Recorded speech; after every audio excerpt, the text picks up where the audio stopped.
Trapping plays a very important role in modern-day wildlife management. Professional wildlife biologists monitor fur-bearer populations to maintain a healthy and sustainable harvest of this important, renewable natural resource. Trapping provides recreation and income for licensed trappers across this country.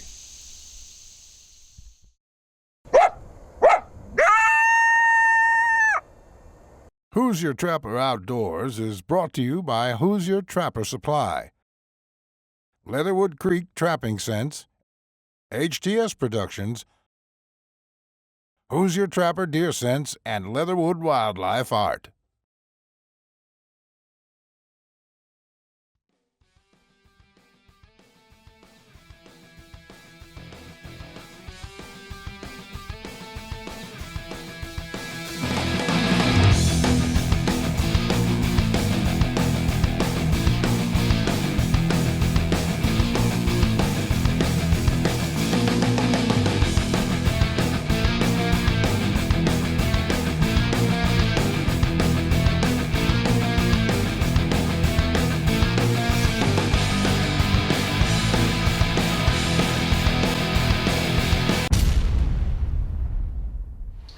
All right, thanks for joining us for the season finale, episode 16, season 5 of Hoosier Trapper Outdoors.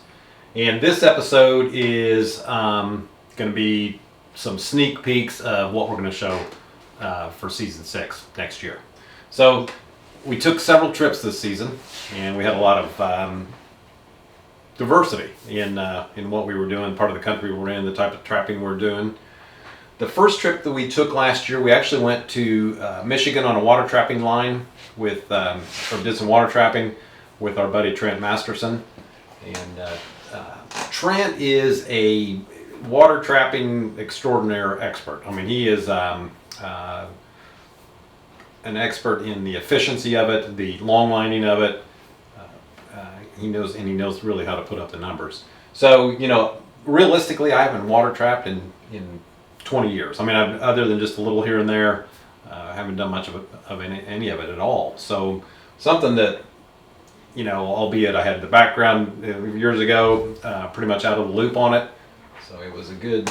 Yeah. It was a great learning experience. Yeah, it was a good new experience, different experience than we typically have. So anyways, we'll show you some highlights of that and kind of give you an idea of what that trip was like.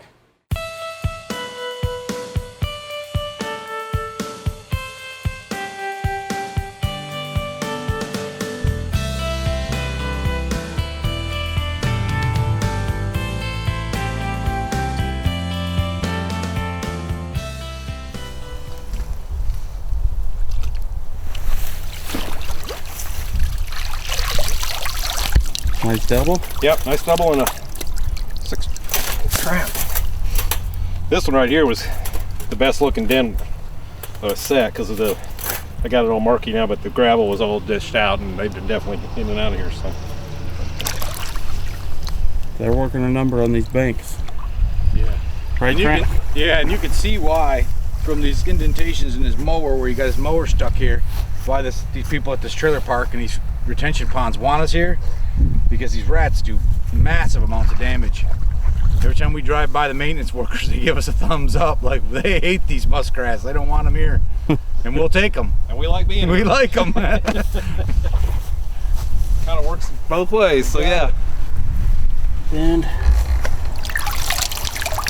ta-da! It's rolling. Okay, Justin, give us the lowdown. I told you I was gonna make you a mink trapper. Trent said he's going to turn me into a mink trapper, since, you know, we don't do a lot of water trapping at home. Some of the tips are already working. The mighty mink and a number 11. Oh, what was the set there? Give me a lowdown on the set. Well, we got this funnel here, drainage out the back end. Did you catch a rat over there? Yeah, I got a rat. Just caught a rat over there. We tucked in this number 11 on the far right side of this pipe. And there's a little stick right here. Kind of funneled him in, gave him no choice. I hugged that edge. Stepped right where we want him on that double jaw. Good little female mink there. I'm thrilled. Rock and roll. I haven't caught a mink since high school. Seriously, it's not worth going after. You could spend all season trying to catch, and you might catch 5. So. Yeah. Oh, awesome. We got a mink. Awesome. Told you I was gonna turn him into a mink trapper. That's right. Very cool. Okay. Little female. Is that a cotton mink? Huh? Looks like a cotton mink. Oh, it's probably just because it's soaking wet. It might be. It's pretty light. We'll see when it's dry. Cool. Very cool, Justin. Show the remink there, bud. That's awesome. I don't know if you can get in there from your angle, but it's gonna be. I'm gonna whole hand hold this camera and come right down here with you. All right. Is that number 11? So you can see. Yep, I got it. Got it. Go ahead and reset it. Oh, the waters went down a little bit. That's all right. Hug that edge. Kind of bedded in there. That's it. No lure, no nothing. Blind set mink. Gotta love it. Boom. All right, real quick, I want to show you the difference between a regular mink and a cotton mink. You always hear these stories about cotton mink. A lot of people don't catch them, and then you don't catch them very often, hopefully. But the primary difference is if you blow on this mink like right here, you just pull that down, and it basically, that fur remains brown, clear to the skin, just like that. On a cotton mink, see how white it is? That's a cotton mink. Sometimes they'll be completely like that all over, like this one is, or sometimes they'll just have spots on them. When you stretch them, you can actually see, particularly the ones that have spots of white, you can actually see through the skin where the white is. So that's the difference between a cotton mink and just a regular mink. And of course, there's different qualities and different ways of grading them. But cotton mink always are a second or a third quality mink. They do have a value. Certainly right now, 2017, the mink market for wild mink is not very good. So this is really pretty significantly reduced in value. It's not going to be worth much at all. So we're going to actually just send this out to get it tanned. So anyways, that's the difference between a mink and a cotton mink. All right, like I said, Trent hooked us up on that, and we had a great time with him. And He's trying to turn me into a mink trapper, as you could see.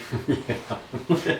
So anyways, it was a good trip. It was a good time. Good short trip too. It would have been nice to have a little bit more time, but kind of the weekend warrior deal. Yeah, But, yeah. it was a great trip. We actually fit that trip in. I mean, we sandwiched it in mid-November, which is really difficult to get out of here.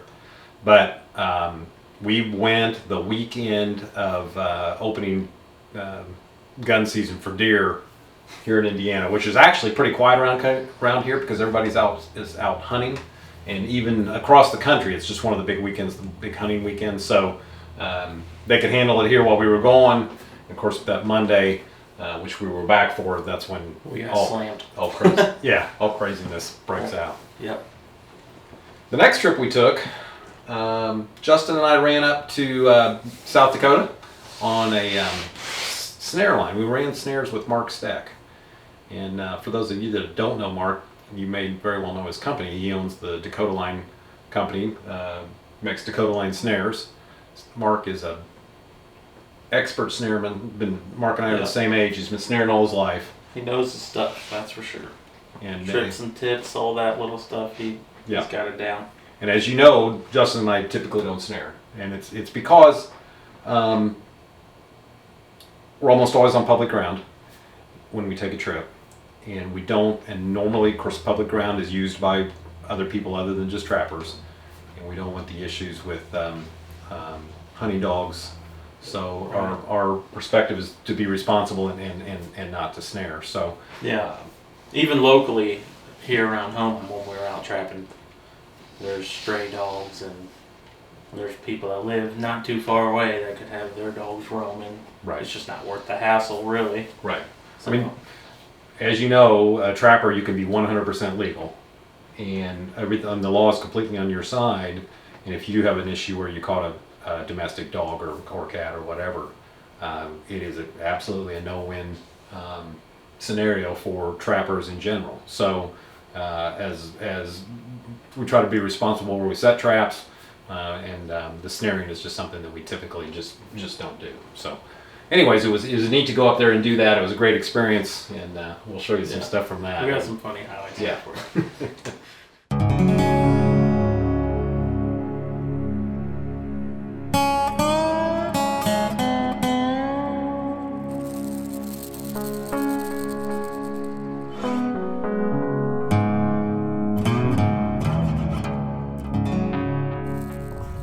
I think we got a coyote under here.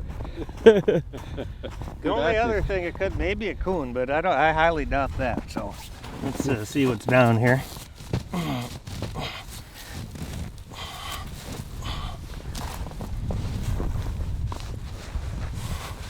It's a canine.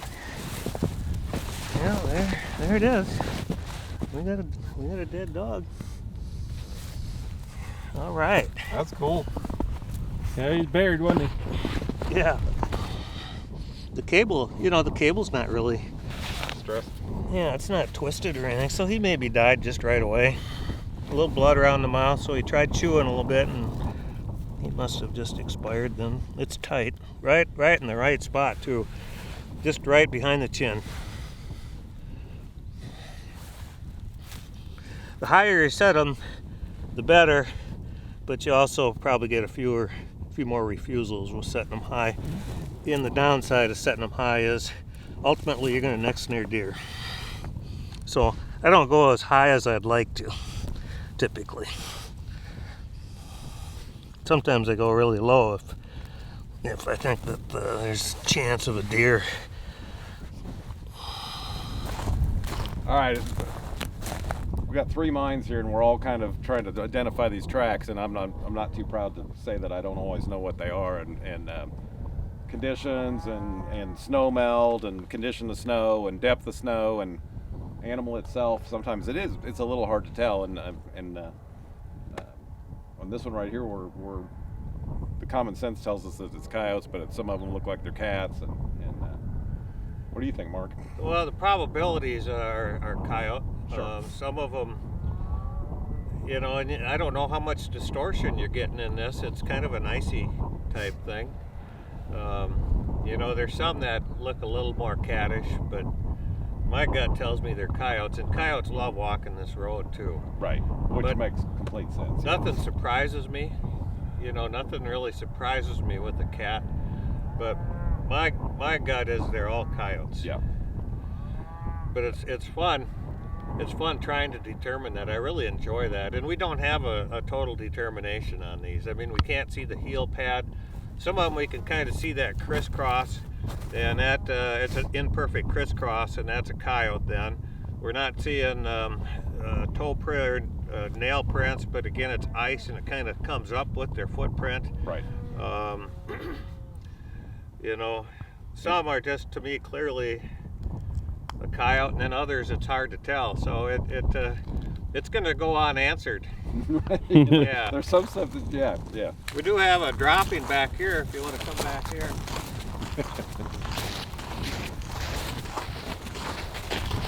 These are fresh. These are fresh tracks. There's something left to drop in here, more of a Tootsie Roll type dropping, but again, there's a little tapering on the end there. Sometimes it's hard to tell. It's hard to tell what this guy's been eating. Took a pee here too. You hate to touch these things because there can be bacteria and stuff in them. I'm not really sure. Looks like he's been eating some grain or something. It's frozen.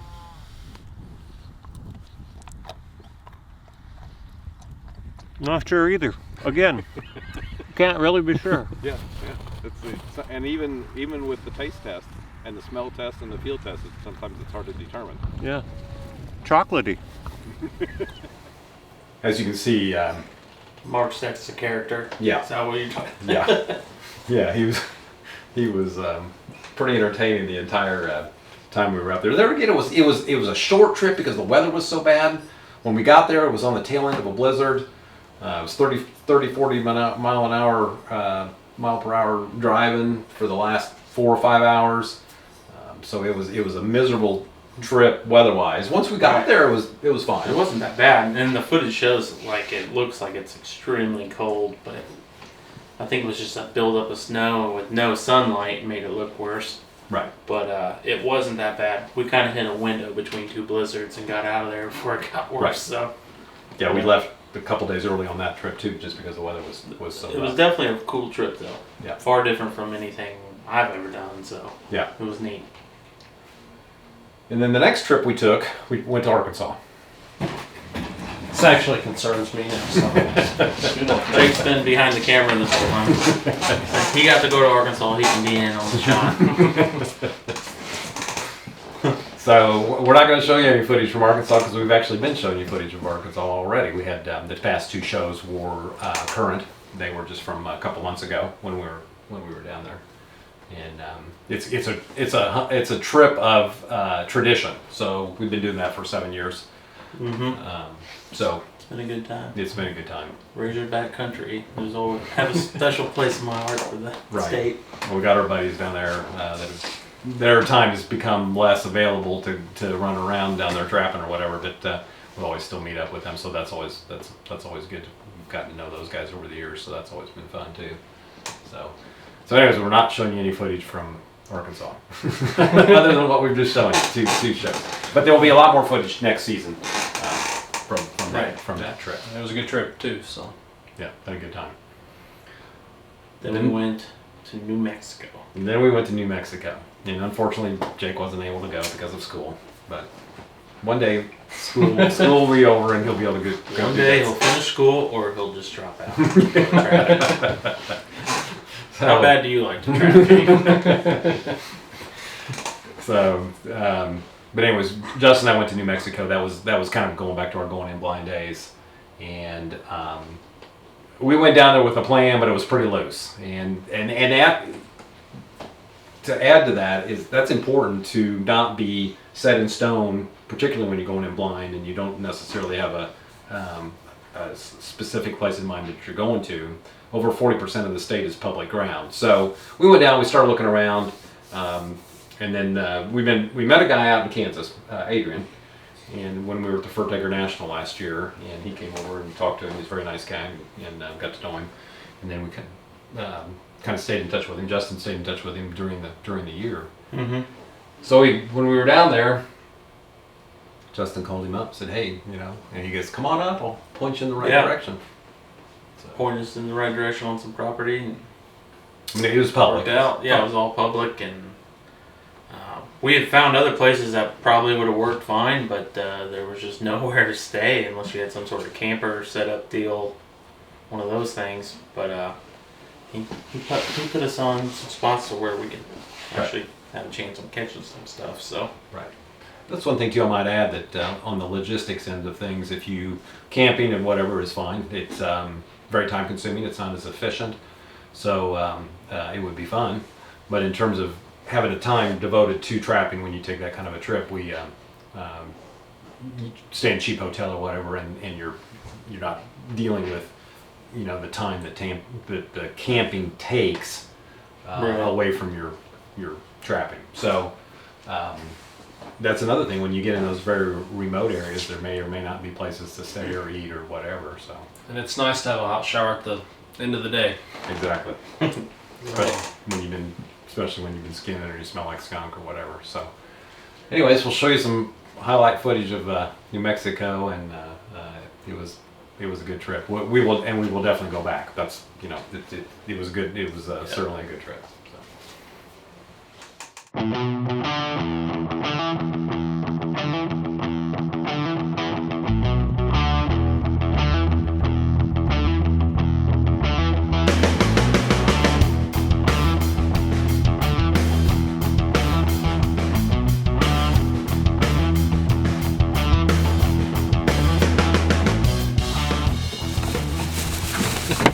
what are you getting out of there? I can't contain myself. I'm getting the catch pole.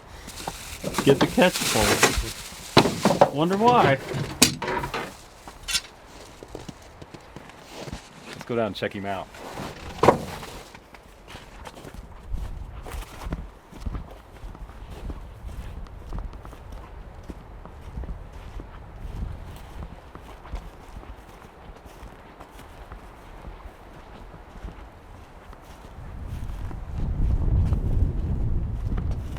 Where you set? It's right there. See? Oh man.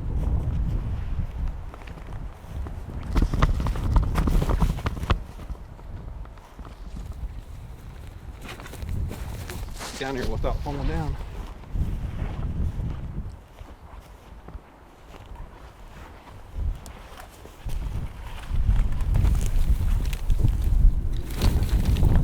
This may be a challenge to get the catch pole. Yeah, he's got some room. We actually saw bobcat tracks right here, and you know, talk about setting on sign. That thing is spotted. Beautiful cat. Anyways, check day 2 on this particular trap. Check day 3 for the trip. But yeah, I mean there was bobcat sign tracks. In fact, they're still right there when I set it.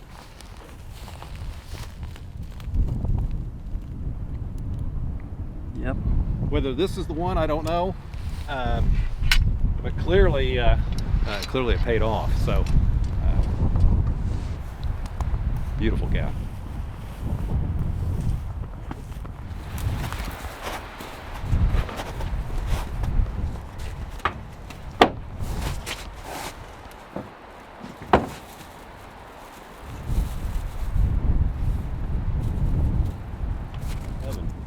It's been a crazy ride. We finally connected with a coyote. We've been wanting one so bad on this trip, more so than any other trip, just because kind of wanted to check out the fur quality in this type of terrain and elevation. It might be a little late in the season, might be a little rub, but you can still tell what that would be when it's full on prime. Yeah, nice pale coyote. Yeah. Something we don't have at home, that's for sure. Yeah, he's just running this wash. Good. I was down here in the wash, and Charlie was up here on the high ram behind this bush. And Right there. no disturbance here the past few days of checking.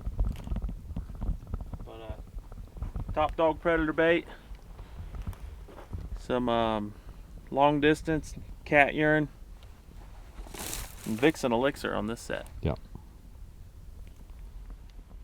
Pretty Adrian and Adrian joined us today. Yes, sir. Hey, you should share that story about your daughter. That is cool. Oh, yesterday, Monday, there's been a fox messing with one of my cat sets, and I had the attention high. I didn't want to catch the fox, so I thought that would be a perfect opportunity for my daughter to connect on a gray fox. So we went, when was it? I believe Monday, and had her make her own set. She's been practicing at home. She's always been bugging me to put sets out, but I've never, we've always had bigger traps. I didn't want her to get caught or, you know. Yeah. So I took my 175s out, and we set a dirt hole set. And matter of fact, it was top dog. We put in the bait hole, and she set it. And finally yesterday, we've been checking, and she finally figured out where her set was. We'd always pass. I said, oh no, that's not, you didn't get one. So finally yesterday I videotaped her. I go, come check, I don't know what's going on. So I had her walk around, and she goes, ah, Dad, I got a fox. And it was pretty cool. So she was excited, and it was her first catch ever. Awesome. Trapper for life. Yes, sir. That's a great story. Hear that? You know, we always want to get the kids out on the trap line. Get them involved. Yeah. We're gonna take care of this and move on down the line. Pretty cool. Well, hopefully we were able to portray in that footage that how awesome New Mexico is. It's a beautiful state. Oh yeah. We were at anywhere from 6,500 to 8,000 foot elevation, which took us a little bit of time to get used to, particularly when you're hiking up sides of mountains or whatever. Our Indiana lungs took a little bit of time to acclimate to that, but it was a great trip, and I'm hoping that Jake is able to go next year, fit that in somehow. So, but yeah, great trip, great time out there. Adrian helped us out a lot, and he's a good Yeah. friend. So, One thing that we're going to do this summer is we're going to kind of have a fur shed series that it won't be quite as scheduled on the shows, but I'm building a new fur shed at home within our barn. So typically we do all the fur handling here at the shop, and that way I'll have a separate place to keep equipment and handle fur. So as far as getting that ready, and we'll show clips and what we're doing to prepare for the season and that kind of thing, and we'll certainly send out an email and put it on social media when those come up. So that'll be something that we'll run during the summer, and we'll take some of those too and incorporate them in the show next season. But so that's something new for season 6. Yep, something new for season 6 and something new for the off season of Hoosier Trapper Outdoors. So it'll be called the Fur Shed series, and we're looking forward to doing that. It's something new and something that'll be, kind of exciting. So yeah, we'll see how it goes. Because there's a lot. I've always thought that trapping is a lifestyle interest. It's a lifestyle. You could call it interest, occupation, whatever you would like to call it. But it's something that you work on. If you're a fairly serious trapper, you work on year round, and right. It's part of you, and so it doesn't just stop at the end of the season. It continues throughout the year. So we're gonna show that. Show the lifestyle. Yeah, exactly. I want to preach for just a minute, and I know I'm preaching to the choir, but I want to just. There's ongoing efforts across this country to make it illegal to trap, make it more difficult to trap, restrictions, laws, and it's basically all comes from the animal rights crowd that basically they just don't want us doing what we're doing. Trappers are easy to pick on. We're a minority in the outdoor world, but we're also a first line of defense for if we can stop those issues from encroaching on trappers, it certainly would protect hunting and that type of thing. So I can't say how important it is for all of us to be a part of or a member of state and national trapping organizations. And those organizations, albeit they have good social events, they have their spring and fall meets, and all of that, but the primary reason for those organizations is to educate trappers, educate the public, and then also to in that education process also protect our rights as trappers. Montana last year was one of the more recent bigger issues that basically they were going to make it illegal to trap on public ground in Montana. That went to the fall ballot. It was a referendum. It was on the same ballot as the presidential ballot. So the state, they voted yes or no, we'll trap on public ground or not trap on public ground. That's what it came down to. It was a big deal. Right. And thanks to the state organization, the Montana Trappers, the other organizations that helped fund their campaign to let people aware of the issues, and also the Sportsman's Alliance was played a role in that as well. So I can't say enough for being a part of this, and these organizations all typically have magazines that they offer in their round news and that kind of thing. But the biggest thing is we need to all share the responsibility of being members of these organizations. So Fur Takers of America, National Trappers Association, and certainly the Sportsman's Alliance are all very important groups to consider being a member of, consider being a part of, to share the responsibility of protecting our lifestyle, so that we can continue to do this, so that our kids and our grandkids can continue to do this, and we can maintain that tradition that's been in this country for over 200 years. So, yeah, it's huge. Yeah, very, very important. So anyways, get your membership link. We'll put the website addresses and the phone numbers up on the screen here for those organizations. So I hope you enjoyed the season. That's pretty much it. Wrapping up season finale. Yep. Come back next year. Yep. Starting August all over again with Hoosier Trapper Outdoors. don't forget, we'll be running the First Shed Series this spring, summer, and early fall. And that's basically it. So hope you enjoyed this season, and we look forward to bringing you next season. All right, guys, thanks for watching us. Hoosier Trapper Supply catalogs. You can pick one up here if you live local at the shop, and give us a call at 317-881-3075. Pick up a copy that way.